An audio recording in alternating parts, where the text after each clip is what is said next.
오늘 이제 제3건이 끝날 때, 이렇게 건이 끝날 때, 아멘의 그러한, 말씀에 대한 영광 올림. 그래서 52절에 여호와를 영원히 찬송할지어다. 아멘, 아멘. 이 시편 89편은 상당히 시적으로도 뛰어난 시고, 또 구속사적으로도 상당히 중요한 시라서 많은 분들이 이 주제로 또 글도 쓰고 또 그렇게 하는 것을 볼 수가 있습니다. 우리 시편 오늘 52절까지 있는데요. 52절까지 있다고 내용이 항상 뭐 더 많고 뭐 그런 것은 아닌 것 같아요. 시편 23편은 6절까지만 있어도 여호와는 나의 목자시니 그는 또 꽉 들어차는 그런 내용이 있지 않습니까? 그래서 오늘 말씀을 몇 부분으로 또 나눠볼까? 항상 119편이 생각이 나서 그때는 내가 어떻게 할 것인가. 그래서 지금부터 이렇게 아예 한 번도 안 나누면 119편에 가서 나눈다는 게 좀 어줍지 않을까 이제 그런 생각도 드는데요. 그럼에도 불구하고 오늘도 한번 생각해 보다가 결국은 주제의 어떤 흐름이라든지 이런 것이 끊을 수가 없는 그래서 전체적으로 앞부분에 보면 상당히 주님을 찬양하고 찬미하고 아주 주님의 어떠하심을 기이한 단어들을 사용해서 인자나 성실이나 그리고 또 능력 이런 단어들 공의, 영광 이런 단어들을 쭉 사용해서 하나님을 높이는 그런 부분을 볼 수가 있고 후반부에 38절부터 가보면 갑자기 이 시편이 조금 해석이 돼요. 그래서 여호와가 기름 부은 자를 어떤 노하사 물리치시는 지금 그런 상태에 놓여 있지 않는가. 그래서 오늘 시편 기자가 예스라인 에단인데 이건 지난 시간과 똑같은 문제를 가지고 있어요. 지난 주에 88편에는 보면 에스라인 헤만이라고 했잖아요. 에스라인은 분명히 유다 지파에 속한 사람인데 어떻게 88편에 고라 자손이라고 하느냐. 고라 자손은 레위 지파잖아요. 그래서 뭐 여러 가지 문제가 있는데 뭐 입양한 사람이 아니냐 그런 말씀도 드렸어요 지난 주간에. 그게 바로 어디 나오는가 하면 열왕기상 4장 31절에 가보면 이름이 나란히 나옵니다. 그래서 오늘은 보면 에스라인 에단인데 열왕기상 4장은 바로 당대에 이러한 사람보다 에단이나 헤만보다 솔로몬의 지혜가 뛰어났다. 이제 그런 것을 설명하는 구절이거든요. 그래서 과연 열왕기상에 나오는 4장 31절에 나오는 그 에단일까? 그렇다면 시대적 배경이 솔로몬 때인데 솔로몬 때에 이런 암울한 시 후반부에 나오는 바로 진노가 머물고 또 대적들의 칼은 날카롭게 하되 기름 부은 자는 오히려 칼을 둔하게 만들어서 고난을 당하게 하는. 그래서 결국 주석학자들은 바로 이 시편은 그 에단을 우리가 그렇게 확정하기는 어렵다. 그래서 대체로 남북 왕국이 분열되고 난 후가 아니겠는가 그렇게 생각하고 있습니다. 칼빈 주석에도 그렇게 나오고요. 이스라엘 백성에게 남북 왕국의 분열이라는 것은 우리가 그저 뭐 역사를 하나의 이야기로 읽듯이 하는 그러한 정도의 일이 아니었겠죠. 우리도 남북 분단이 정말 참 애달픈 일인데 이스라엘 백성에게도 이 남북 왕국의 분열은 대단히 참 심각한 일이었어요. 그건 이스라엘 백성이 어떻게 보면 정체성을 다 야곱의 후손이잖아요. 하나님의 선민이잖아요. 택함받은 백성인데 그래서 아마 이 시편은 그러한 상황에서 여로보암 이후에 시대 가운데 기록된 것이 아닌가라는 그러한 여러 가지 설도 있습니다. 그러나 역시 또 말씀 그 자체로 의미가 있고 역사적 배경은 우리가 또 그렇게 한번 도움을 받는 선에서 보는 것이기 때문에 전체적으로 이 시편은 전반부에 여호와를 찬미하고 어떻게 보면 전반부에는 어떤 영화가 있고 후반부에는 보면 어떤 급전직하하는 어떠한 그러한 한탄 이런 게 있거든요. 아니면 궁지에 몰려 있는. 그 전반부는 상당히 하나님이 뿔을 높여 세워주는. 이스라엘에서 뿔을 높인다는 말은 꼭 나쁜 뜻으로만 쓰이는 게 아니에요.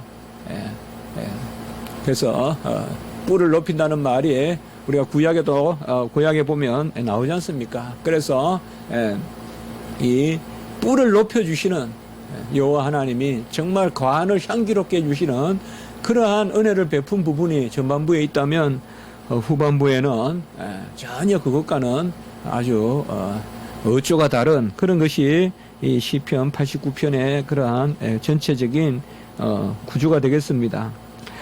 오늘 우리가 시편을 빨리 읽었지만은 가장 아마 우리 입에 맴돌았던 두 단어가 있다면 바로 1절, 2절에 연거푸 두 번 반복해서 나오는 인자하심과 성실하심이라는 단어일 것입니다.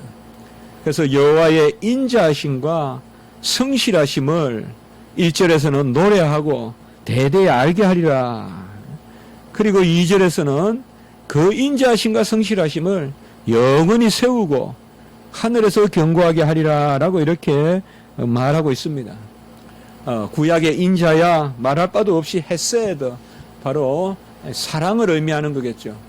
절대 주권의 사랑이 무조건적 사랑이고 그리고 어떤 언약적 사랑입니다. 그래서 인자는 하나님의 속성에 가깝다고 볼 수 있어요. 하나님의 어떠하심, 하나님의 그러한 인자하심, 그리고 성실하심은 뭐냐? 바로 그 인자하신 분이 그저 간연상 하나님이 아니라 사역하시고 일하시고 열심을 내시는 곧 신실하신 하나님이시다. 사랑의 하나님이 아주 우리를 위하여 열심을 내신다. 바람도 불어야 우리가 시원함을 느끼는 것이고 향기도 동해야 우리를 자극하지 않겠어요. 여호와가 아무리 인자하시다 해도 그분이 성실하지 않는다면, 그래서 바로 주의 인자하심과 성실하심이 최소한 5군데 정도 이 두 단어가 연거푸 나옵니다. 성실하심은 에무나라고 하는데요. 에무나. 이것은 열심, 충실. 여호와가 성실하다는 걸 뭘 의미할까요, 여러분들?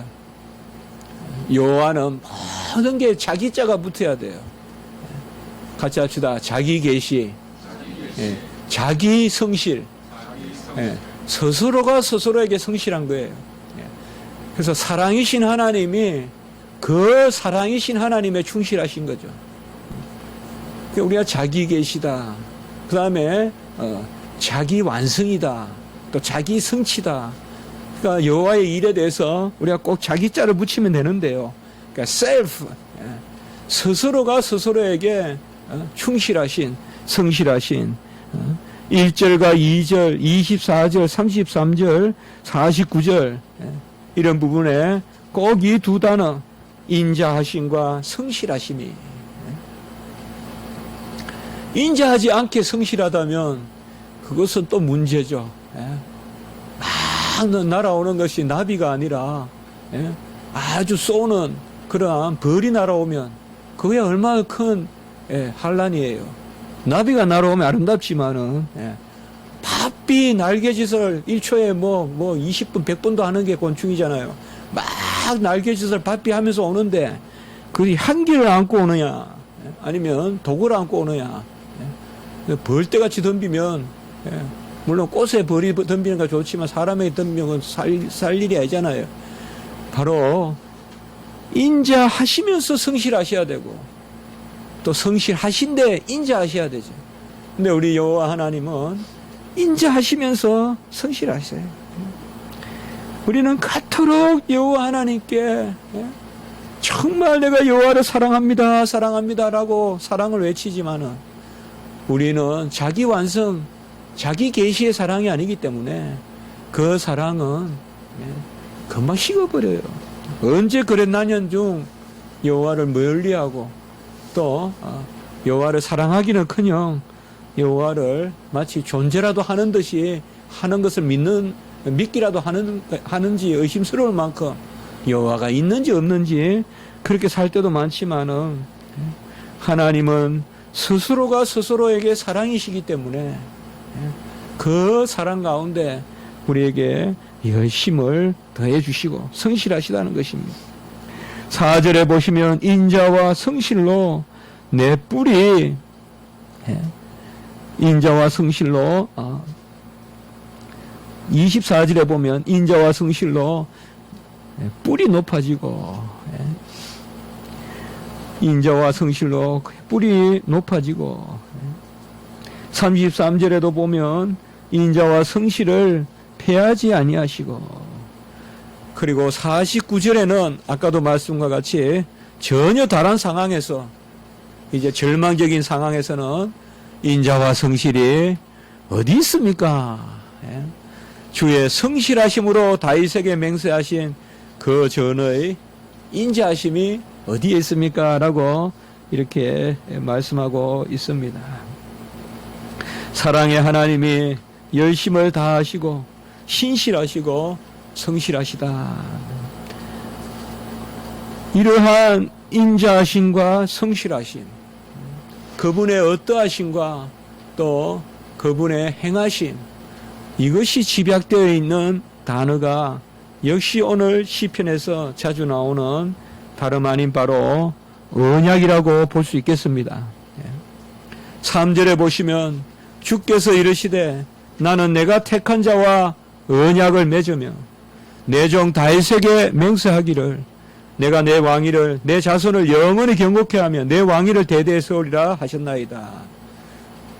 바로 사마 7장에 나오는 14절 바로 다윗과의 그런 왕조 언약 그 부분이죠. 바로 언약이 여기에 나타나고 있습니다. 언약이라는 것은 일방적입니다. 물론 우리 편에서 상호적으로 믿음을 가져야 되지만 그것은 공로가 아니기 때문에 형식적인 조건에 불과하기 때문에 일방적인 것입니다. 모든 실체적인 것은 하늘로부터 하나님으로부터 우리에게 일방적으로 주어지는 것이요. 우리는 그것을 그저 손을 펼치는 정도로 끌어안는 정도로 그걸 우리의 공로로 할 수 있겠습니까?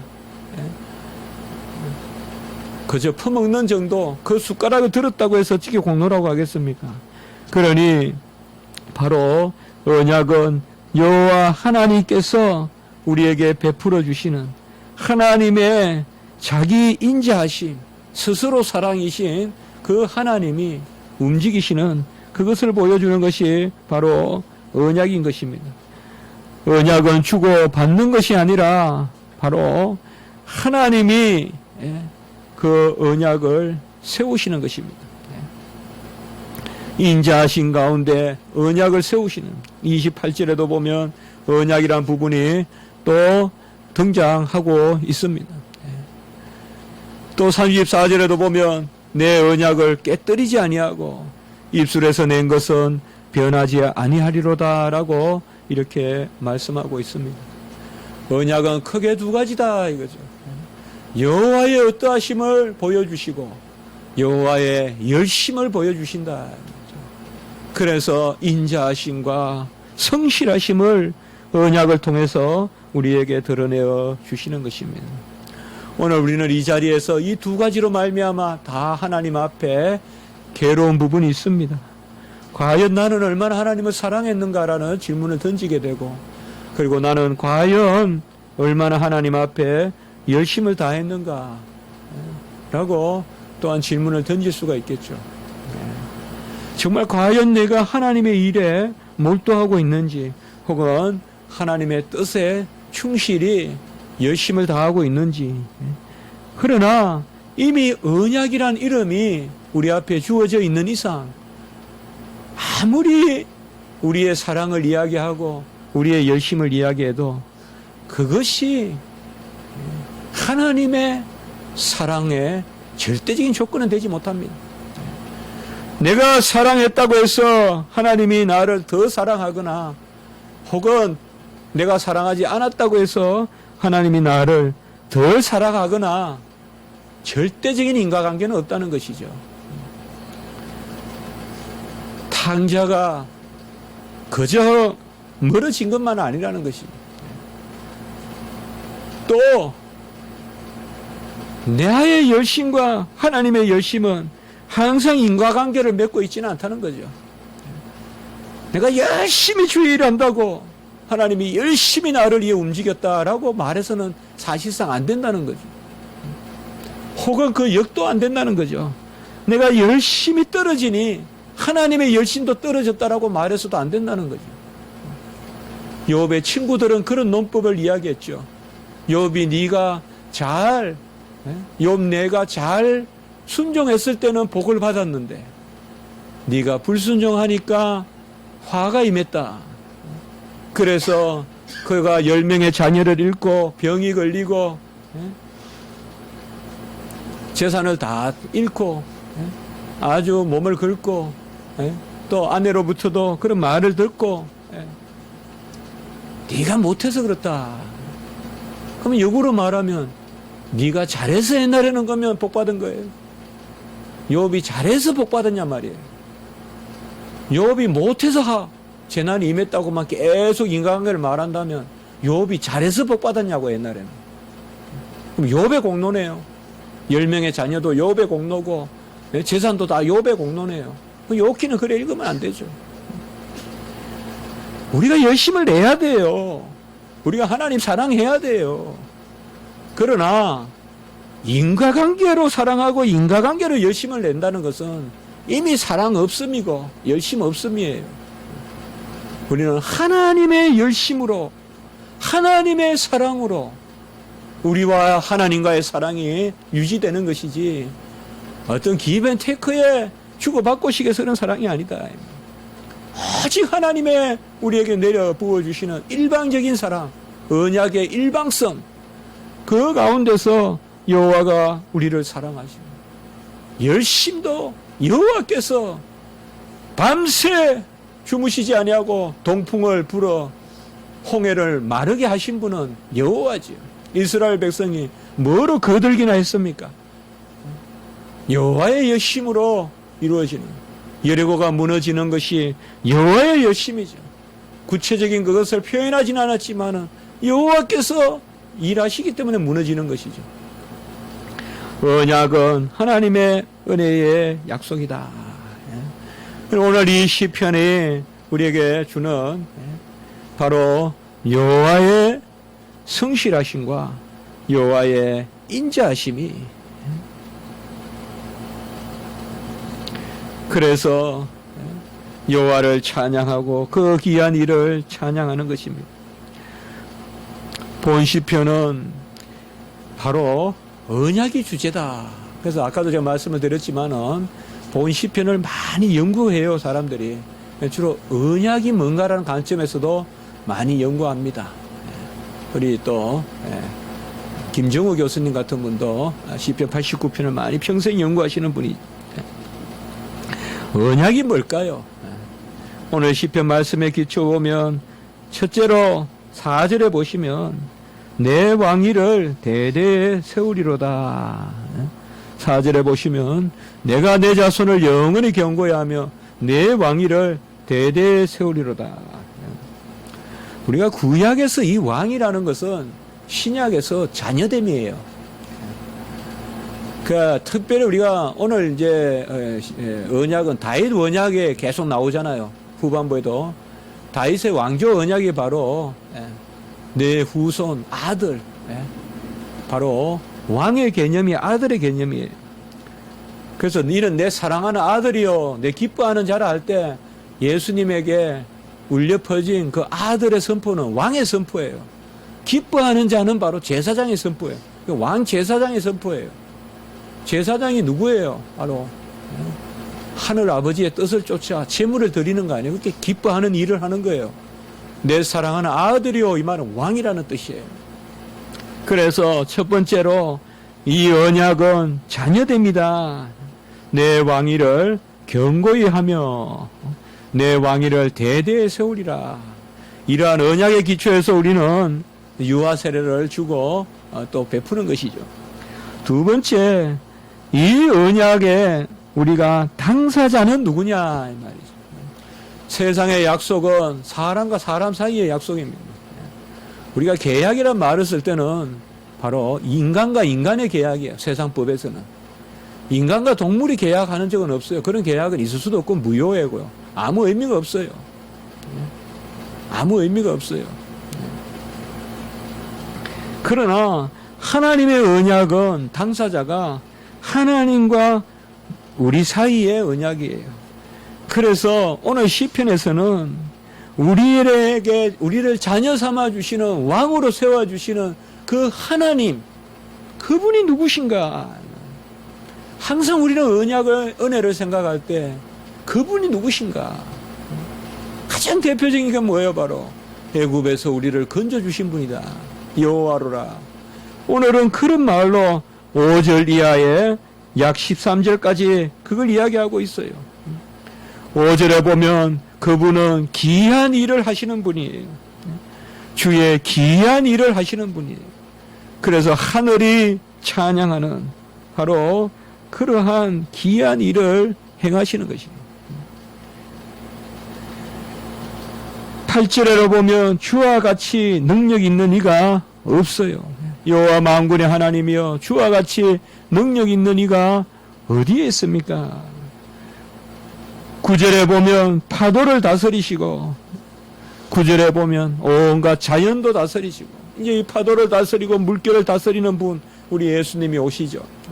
파도를 다스리시고 잔잔하게 하시고 10절에 보면 라합을 물리치시고 라합은 우리가 지난주입니까 지지난주입니까 나왔었죠. 라합이란 게 87편에 나왔죠. 라합 애굽을 뜻해요. 기생 라합 아니에요. 여기에 애굽이에요.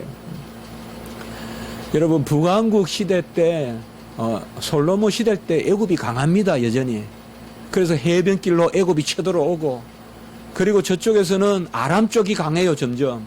그래서 머깃도에서 맨날 싸우는 거예요. 전쟁이 일어나는 거예요. 그게 이제 요한계시록까지 아마겟돈 연결이 되는 거예요. 해변길로 올라오고. 그래서 요새도 가보면 그쪽 길은 전부 전제트예요. 그쪽으로. 그게 바로 애굽에서는 쭉 올라오는 거예요. 이쪽으로 올라오고 그게 이제 가로질러서 그렇게 이제 가는 거거든요. 그렇게 가는 거예요. 그래서 바로 특별히 여기에서 우리가 사실 시편 87편, 88편, 89편은 상당히 비슷비슷해요. 논조 같은 게 역사적 배경이나.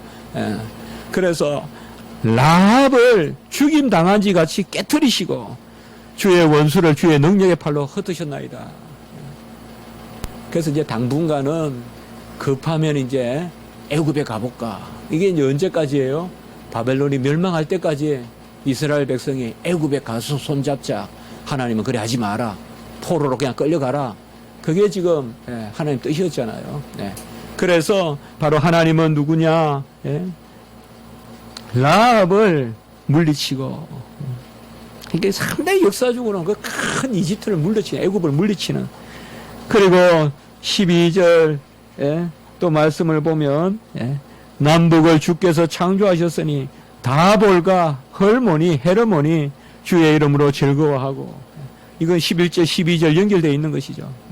하늘이 주의 것이요 땅도 주의 것이요 그러니까 세상 만물을 다스리시는 분이시고 다볼의 그런 평원과 다볼산과 저 높은 헬만산 그게 다 주의 것이고 그리고 13절에 보면 주의 팔에 능력이 있고 손은 강하고 오른손은 높이 들리셨나이다.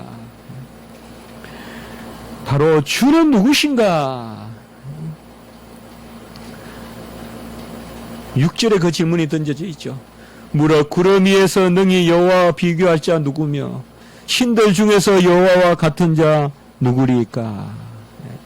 하나님은 거룩한 자의 모임 가운데서 무수할 이시오며 둘러있는 모든 자유에 더욱 두려워할 이시니이다. 언약의 당사자로서 하나님과 인간이 마주서게 되는데 그 언약의 당사자는 그저 여상한 인간이 아니라 천사가 아니라 하나님이시다. 그 하나님이 기이한 일을 행하고 주와 같은 능력 있는 능력 있는 분이었고 그분이 파도를 다스리시고 애굽을 물리치시고 상천하지의 하나님이시다. 모든 일들을 이루시는 그러한 하나님이시다. 하늘도 주의 것이요 땅도 주의 것이요. 그분이 인자하심을 보이시고 그분이 성실하심을 보이신다 이 말이에요. 이슬을 주장하시는 분이, 비를 주장하시는 분이, 파도를 잠잠케 하시는 분이, 애굽을 그저 티끌 날려버리듯이 날려버리시는 분이, 그분이 바로 우리의 언약의 하나님이시다. 이 언약의 하나님은 세 번째로 어떤 언약이냐? 첫 번째 언약을 우리가 살펴본 것은 우리에게 왕위를 주신다, 자녀 삼아 주신다. 두 번째는 그 언약의 당사자 하나님이 누구신가? 그 다음에 세 번째는 그 하나님이 우리를 사랑하시는 방식이 뭔가? 그것이 14절에서 17절, 16절까지 나옵니다. 바로 의와 공의 가운데 우리를 사랑하신다. 우리가 이 부분에 오면 항상 주저주저 합니다마는 항상 인자와 진실, 인애와 공의, 우리가 말씀을 봤잖아요. 우리는 공의, 의이라면 일단 움츠리는데 사랑이라면 좋아하고 인자이라면 그게 아니라는 거죠. 우리는 그야말로 의 가운데 사랑, 이것은 우리 자신을 만들어주는 거예요. 같이 합니다. 공의 가운데 인자하심은 존재적 사랑이다. 공의가 없이 인자한 것은 소유적 사랑이에요. 빵 하나 주는 거. 빵 하나 주는 거. 공의가 없이 그냥 좀 잘못해도 빵 하나 주는 거. 이것은 소유적 사랑이에요. 하나님이 우리를 사랑하시는 것은 우리 존재 자체를 하나님 편에 끌어당기기 위한 사랑이에요. 곧 언약적 사랑이에요. 그렇기 때문에 공의 가운데 사랑을 베푸세요. 곧 여호와의 어떠하심을 담게 하신다 이 말이야. 사랑을 통하여서. 그러니 우리는 이러한 고차적인 사랑을 받고 있는 거예요. 그저 배고프다 하니까 빵 하나 주고 던져주고 지나가는 그런 행인과 같은 나그네와 같은 사랑을 베푸시는 게 아니라 너는 내 것이라 자녀라 언약의 후손이라 하면서 하나님의 자녀로 삼아주시는. 그래서 언약에는 바로 이 의와 공의가 있어야 돼요. 우리는 끝까지 사랑받아요. 그러나 공의 가운데 사랑받기 때문에 고난이 있고 순교도 있을 수 있는 거예요. 공의 가운데 사랑을 받아서 그의 품으로 더욱 가까이 가는 길이 바로 순교란 말이에요. 그저 소유의 사랑이면 그저 이방에서 한번 그들의 간담을 서늘하게 하는 하나님 정도 같으면 이러한 공의의 사랑을 베풀지 않을 거예요. 그러나 하나님은 우리에게, 그래서 이것이 정말 즐거운 거예요. 우리가 감히 여호와의 어떠하심에 동참하게 된다는 것. 어떻게? 언약으로 말미암아. 어떻게? 그의 사랑과 열심으로 말미암아. 저는 그래서 이 15절을 참 좋아하는데요. 이 15절이 어떻게 보면 이 시편에서, 전체 시편에서 요절과 같이 저는 좋아하는데요. 같이 한번 읽어봅시다. 15절 시작. 즐겁게 소리칠 줄 아는 백성은 복이 있나니 여호와여 그들이 주의 얼굴 비단에서 다니리로다. 이 빛이라는 말은 구약이나 신약이나 오르, 포스, 구약에는 오르, 신약에는 포스. 이 빛이라는 단어, 이것은 항상 뭐냐 하면 언약 개념이고 은혜 개념이고 항상 자녀 개념이에요. 빛의 자녀다. 그저 아웃사이드가 아니에요. 끌어들이는 거예요. 그 안으로. 그래서 얼굴을 마주 본다든지 이런 개념들이 다 영생 개념이에요. 얼굴을 마주 보는 것을 우리가 영원한 생명으로 표현하잖아요. 여기 왜 생뚱맞게 15절이 이렇게 나타나 있을까요? 금방 제가 말씀드린 그거예요. 바로 인자하심과 진실하심이 함께 있는 거죠. 진실하심, 에메트, 인자하심, 헤세드. 바로 시편을 크게 이끌어가는 두 축이죠. 바로 사랑과 진리, 사랑과 진실. 진리 가운데 사랑해 주시는 것. 그 사랑은 어떤 사랑이냐? 끌어안는 사랑이에요. 맨날 떡만 던져주고 빵만 던져주고 잘했다 잘했다 칭찬만 해주는 사랑은 소유의 사랑이에요. 그러나 공의 가운데 의 가운데 그래서 여호와여 그들이 주의 얼굴 비단에서 다니리로다. 하나님의 영광에 아는 예수 그리스도 안에 있는 하나님의 영광을 아는 빛을 우리에게 비추어 주소서. 고린도후서 4장 6절에 나오잖아요. 예수 그리스도의 얼굴에 있는 하나님의 영광을 아는 빛을 우리에게 비추어 주소서. 그것도 존재적인 이야기잖아요. 오늘도 바로 그런 이야기입니다. 우리가 주의 공의로 기뻐하는 것이 마땅합니다. 16절에도 보면 바로 그의 공의로 기뻐한다. 그리고 언약의 네 번째 부분이 바로 언약은 우리를 영화롭게 한다. 궁극적으로 하나님 우리와 언약을 맺으신 것은 하나님이 영광을 받으시고 우리를 영화롭게 하는 곧 우리의 뿔이 높아지는, 이거 교만하단 말 아닙니다. 결코 바로 영화를 뜻합니다. 뿔이 높아진다는 것은. 그래서 언약 가운데서 우리를 높여주시는 한나와 같은 여자를 높여주시고 미리암과 같은 여자를 높여주시고 또 모세를 높여주시고 다윗을 높여주시고 바로 우리를 높여주시는 것입니다. 이렇듯이 이 오늘 시편에는 언약이 중간에 들어있어요. 이 언약이 하나님이시니까 인자하시고 성실하세요. 언약의 첫 번째는 아까 말씀드린 다시 한번 우리가 기억해 보면 언약은 우리를 자녀 삼으신, 이게 곧 왕직, 왕이다 우리가 말해요. 두 번째는 그분의 전능하심, 세 번째는 공의, 네 번째는 바로 영광, 부를 높여주시는 이러한 언약 가운데 하나님이 우리를 사랑하시는 것입니다.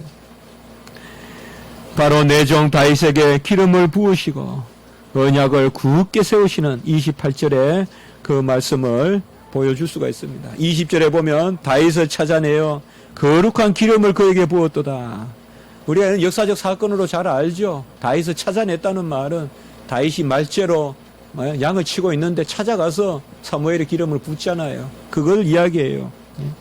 그것을 지금 다윗에게만 한정하는 것이 아니라 우리 믿는 백성들, 후손들이 다 이런 복을 받았다는 것이에요. 27절에 보면 장자로 삼고 지존자가 되게 하시고, 바로 하나님께서 이러한 일들을 이루시고, 무엇보다도 30절 이후에 보면 이게 이제 유일하게 하나, 아까 공의의 하나님이라고 했죠. 율법을 지키게 하신다 이 말이죠. 제가 시간이 없어서 많이는 말씀드리지 않겠지만은 바로 율법을 깨뜨리지 않게 하시고 계명을 지키게 하시는데, 율법을 어기고 계명을 어기면 해초리를 들고, 그렇지 않으면 우리에게 성실함을 보이시겠다. 지금 38절에 가기 전에 중간에 전체 지금 시편 구조가 그렇죠. 앞부분에서 제일 전반부에서는 그의 인자하심과 성실하심을 노래하고, 그 다음 부분에서는 언약에 대해서 말하고, 그 다음에는 이 언약을 다윗을 찾아가서 기름을 부었듯이 우리에게도 부어주셨다는 것을 말하고 있고, 그리고 38절부터는 우리가 하나님부터 멀어져 있는데, 진노 가운데 있는데, 그 중간에 뭐가 있느냐? 율례와 규례를 어겼다 이 말이죠. 역시 우리는 율법을 언약 위에 놓지 말고 언약 안에 율법으로 이해하셔야 된다 이 말이에요. 같이 합니다. 언약 안에 율법. 언약의 율법. 그겁니다. 그러면 우리가 오늘 30절로부터 나오는 말씀이 정말 은혜로운 지팡이와 막대기 같이 여겨진다 이 말이죠. 아브라함의 언약, 다윗의 언약, 기름 부음, 찾아와서 기름을 부어주시는 그 사랑과 열심 가운데 우리에게 율법을 주셨단 말이에요. 그래서 율법은 달콤한 꿀과 같은 것이요. 이것은 우리의 공로의 영역이라기보다 은혜로 지켜야 되는 그러한 하나님의 영역임에도 불구하고 바로 38절 이후에 오늘 마지막 절까지 51절까지 그들이 다 어겼다 이 말이죠. 어떻게 어겼느냐? 여러 가지 어긴 그게 있겠지만은 정말 제가 이번에 말씀을 생각하면서 남북 왕국이 나누어지는 그 아픔을 할 때 그 주석을 읽는데 읽어보면서 야 정말 와닿더라고요. 이때까지 별 생각을 안 했어요 저는. 근데 남북 왕국이 나눠지는 게 얼마나 큰 아픔입니까? 어떻게 보면 하나님이 이스라엘 백성을 가장 큰 징계는 멸망인데 그 전에 징계에 징조를 주신 게 분열이에요. 그러니까 남북 왕국을 벌써 분열시켰다는 게 큰 징계인데 정신 못 차리니까 둘 다 망하게 멸망시켜버린 거예요. 하나님이. 그래서 오늘 시편의 46절에 보면 여호와여 언제까지니까 스스로 영원히 숨기시리까 주의 노가 언제까지 불붙어 하시겠나이까. 그리고 49절에 주의 성실하심으로 다윗에게 맹세하신 그 전에 인자하심이 어디 있나이까 라고 이렇게 부르고 있습니다. 마지막에 이런 한탄을 우리가 너무 그저 불평이나 그런 쪼로 읽지 말고 그래도 시편 기자는 믿음을 가지고 있다. 같이 합니다. 간혹은 숨어 계시는 하나님.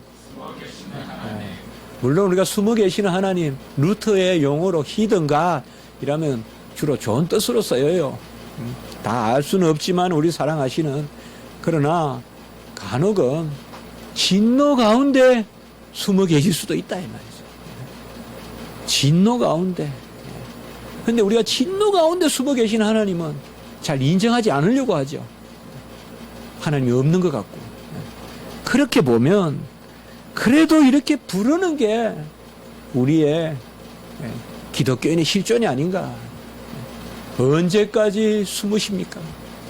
언제 다시 인자를 보이실 것입니까?